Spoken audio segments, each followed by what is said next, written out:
Hola amigos, buenos dias! Ito po ay ang aking simpleng proyekto na sisimulan natin sa pagbubutas.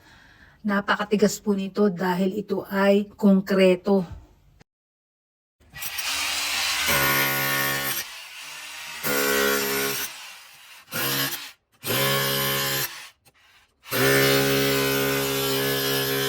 Na-feel nyo ba amiga kung gaano yung katigas? Ay nako. At nakakapangmanhid ng mga kamay at ng balakang.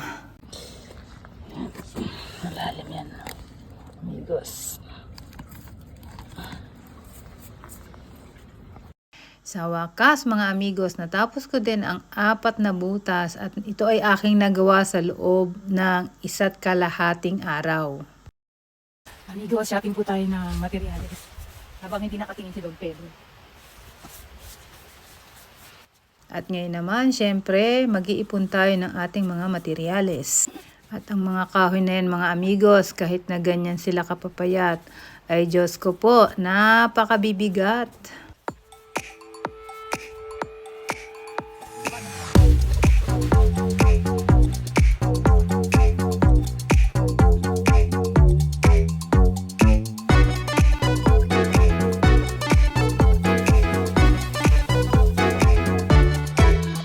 After nating maghahot ng kahoy, maghalo naman tayo ng semento, mga amigos. 1 bucket ng sand, kalahati semento.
Ito po amigos, yung aking mga binutas. Lagay ko po ang poste ng aking gagawing project dito po sa harap ng aming bahay. Ayan. Bale, 4 po yan na butas. So ito po amigos, ang aking simpleng proyekto. Pagagandahin ko po ang aming harapan. At kaya lang, palaging nauudlot dahil po sa laging naulan. Ayan, umaambon-ambon na naman. Pero hopefully next week, maganda na po ang panahon at matatapos ko rin yan. At sana po abangan nyo paano ko po yan pagagandahin.